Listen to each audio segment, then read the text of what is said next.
আর 2006 সালের 28 অক্টোবর পল্টন সহ ঢাকা সহ সারা দেশে আওয়ামী লীগের বিরুদ্ধে 14 দলের বিরুদ্ধে লড়াই করেছিল শুধুমাত্র বাংলাদেশ জামাত ইসলামী এবং ইসলামী ছাত্র শিবির। আমরা 12 ঘন্টা লড়াই করে সেদিনই প্রথম আওয়ামী লীগকে পরাজয় ঘটিয়েছিলাম। 2024 সালের জুলাই আগস্টে ছাত্র জনতার গণ অভ্যুত্থান সফল হয়েছিল, কিন্তু 2006 সালের 28 অক্টোবর এই 2024-এর জুলাই আগস্টের গণ অভ্যুত্থানের পাটাতন নির্মাণ করা হয়েছিল। 24 সালের জুলাই আগস্টে সর্বস্তরের জনতা লড়াই করেছিল ফ্যাসিস্ট আওয়ামী লীগের বিরুদ্ধে, শেখ হাসিনার বিরুদ্ধে।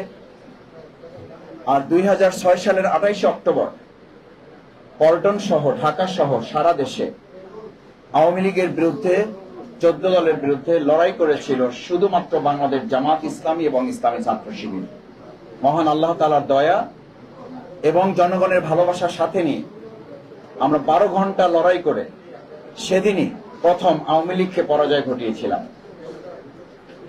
খুনি হাসিনা যেদিন আগের দিন ঘোষণা করেছিল লগি বৈঠা নিয়ে সবাইকে ঢাকায় আসার জন্য, সম্মানিত সুধী মণ্ডলী, সাংবাদিক বৃন্দ, আপনাদের এটা খুব স্বাভাবিকভাবে প্রশ্ন হওয়ার কথা যে ঢাকার মতো একটা গুরুত্বপূর্ণ জায়গায় নেতা কর্মীদেরকে লগি বৈঠা নিয়ে একজন স্বাভাবিক সুস্থ মানুষ, একটা দলের নেতৃত্ব পরের কথা, রাজনৈতিক কর্মী তো পরের কথা, একজন সুস্থ স্বাভাবিক সাধারণ মানুষও তার নেতা কর্মীদেরকে লগি বৈঠা নিয়ে ঢাকায় আসার নির্দেশ দেওয়ার কথা না। এবং এটা সাধারণ কোনো নির্দেশ ছিল না, এটা ছিল একটা পাশবিক নির্দেশ।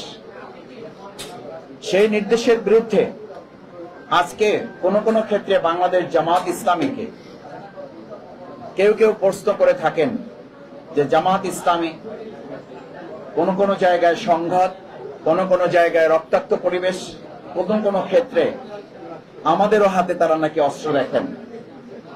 সাংবাদিক বৃন্দ, 2006 সালের 28 অক্টোবর আমরা আমাদের ভাইদের শহীদ হতে হয়েছে, কিন্তু আমাদের হাতে তারা খুব চেষ্টা করেও একটা ছোট এক হাতের লাঠি ছাড়া তারা কিছুই দেখাতে পারেনি।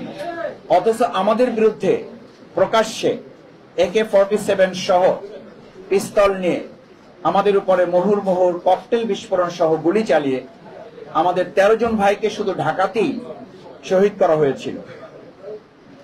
আমাদের হাতে একটা লাঠি তারা গোল চিহ্ন দিয়ে ঢুকিয়ে বলেছিল, দেখিয়ে বলেছিল, এই হচ্ছে নিজামী মুজাহিদের সেনাপতিরা। একটা লাঠি হাতে যদি সেনাপতি হওয়া যায়, আমি পরিষ্কার ঘোষণা করছি ওই এক লাঠি হাতে সেনাপতিদেরকে বাংলাদেশে আগামী দিনে আর কেউ পরাজিত করতে পারবে না। কারণ আমরা সেদিন একটা লাঠি হাতে শুধু যাইনি, আমরা মানুষের ভালোবাসা, আল্লাহর উপরে ভরসা করে আমাদের জনশক্তির ত্যাগ এবং কোরবানির সর্বোচ্চ নাজরানা দেশের জন্য, গণতন্ত্রের জন্য। সেদিন তারা গণতন্ত্রকে হত্যা করে কবর রচনা করে একটা অগণতান্ত্রিক রাষ্ট্র কায়েমের জন্য, বাংলাদেশকে পথ হারিয়ে বিপদগামী একটা বাংলাদেশ নির্মাণের জন্য শেখ হাসিনা লগি বৈঠার রাজনীতির সেদিন রচনা করেছিলেন।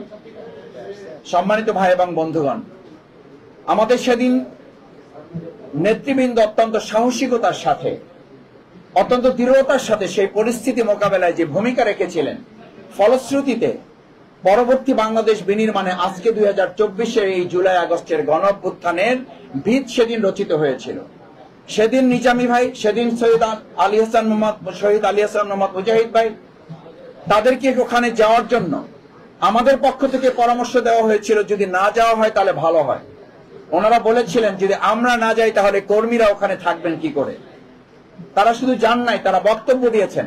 এবং যখন নিজামী ভাই বক্তব্য শুরু করেন, তখন নতুন করে আওয়ামী লীগের তৎকালীন দুষ্কৃতিকারী সন্ত্রাসী হায়েনারা নিজামী ভাই, মুজাহিদ ভাই এবং মঞ্চ লক্ষ্য করে যখন তারা ককটেল এবং গুলি বর্ষণ করা শুরু করেন, নিজামী ভাইকে বলা হয়েছিল আপনি একটু বসে গেলে, নিরাপত্তার জন্য এখন বসে যাওয়া প্রয়োজন। উনি বসেছিলেন।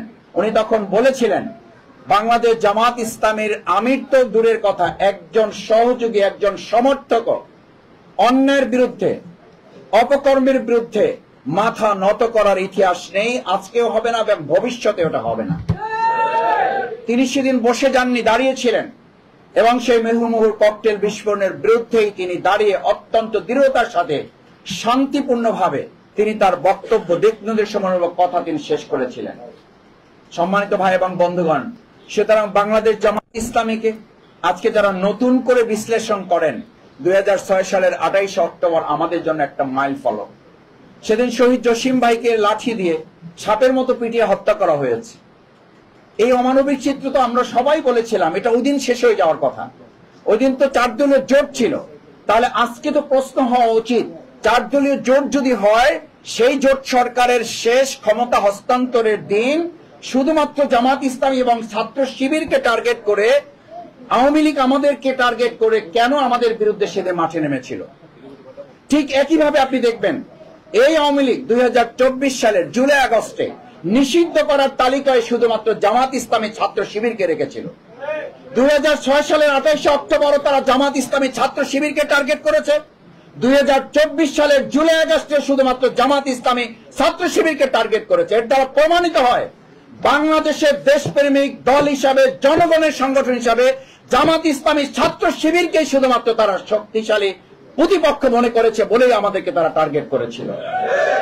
সেজন্য আধিপত্যবাদের বিরুদ্ধে মাথা উঁচু করে দাঁড়িয়ে থাকা এই সংগঠন জামাত ইসলামী এবং ছাত্র শিবিরকে যদি শেষ করে দেওয়া যায়, তাহলে আধিপত্যবাদ এবং ফেসিবাদরা মনে করে তারা তাদের মতো এই বাংলাদেশকে আবার ফেসিবাদ এবং আধিপত্যবাদের দিকে নিয়ে যেতে পারবে। আমরা দ্ব্যর্থহীন কণ্ঠে ঘোষণা করতে চাই, সেদিন 12 ঘন্টা লড়াইয়ে আমাদের ভাইদের শহীদের কফিন সামনে রেখে আমরা 1 সেকেন্ডের জন্য যেমন থেমে যায়নি, নিস্তব্ধ নিথর হয়নি, আজকের নতুন ফেসিবাদের এই সময়ে যদি কেউ জামাত ইসলামীকে চোখ রাঙিয়ে আমাদেরকে হত্যা করে, মসজিদে হামলা করে, আমাদের মা বোনদেরকে আবার তাদেরকে ভয়ভীতি দেখিয়ে সাধারণ নাগরিকদের জিহ্বা কেটে ফেলা, তাদেরকে সুষ্ঠুভাবে ভোট কেন্দ্র থেকে বাড়িতে ফিরে যেতে না দেওয়ার নতুন করে আবার হুমকি দেওয়া হয়, তাহলে তাদেরকে শুধু স্মরণ করিয়ে দিতে চাই, আমরা কিন্তু 2024-এর জুলাই আগস্টের শুধু কর্মী নয়, আমরা 2006 সালের 28 অক্টোবরের সেই সংগঠন যারা একা গোটা আওয়ামী লীগের বিরুদ্ধে লড়াই করে বাংলাদেশ বিনির্মাণ করেছিলাম। আসুন সম্মানিত ভাই এবং বন্ধুগণ, আসুন সম্মানিত ভাই এবং বন্ধুগণ, সেই আওয়ামী লীগ ফ্যাসিবাদের নতুন পদধ্বনিতে যারা বাতাস দিচ্ছেন, যারা মনে করেন আওয়ামী লীগ আবার ফিরে আসবে, যারা মনে করেন ইনক্লুসিভ নির্বাচনের জন্য সবাই মিলে অংশগ্রহণ করা দরকার, সেদিনও কিন্তু জামাত ইসলামী ছাত্র শিবিরের 2006 সালে 28 অক্টোবরের এই পল্টনের মাঠে এবং সারা বাংলাদেশে আমাদের পাশে দেশবাসী ছাড়া অন্য কাউকে আমরা পাই নাই। সেদিনও প্রশাসনকে ফোন করে পাওয়া যায় নাই। সুতরাং নিরপেক্ষতার বিচারে আগামী দিনের জাতীয় সংসদ নির্বাচনে আমরা বলবো, রাজনৈতিক দলগুলো লেভেল প্লেইং ফিল্ড তৈরি করে একটি সুষ্ঠু নিরপেক্ষ জাতীয় নির্বাচনের জন্য জুলাই সনদের ভিত্তিতে আইনি ভিত্তি রচনা করার মধ্য দিয়ে একটা নির্বাচন যেন অনুষ্ঠানের দিকে আমরা যেতে পারি। তাহলেই 2006 সালের 28 অক্টোবর যে পথ হারানো বাংলাদেশ, সেই পথ হারানো বাংলাদেশ খুঁজে পাবে নতুন পথের সন্ধান বাংলাদেশ। সেই প্রত্যাশা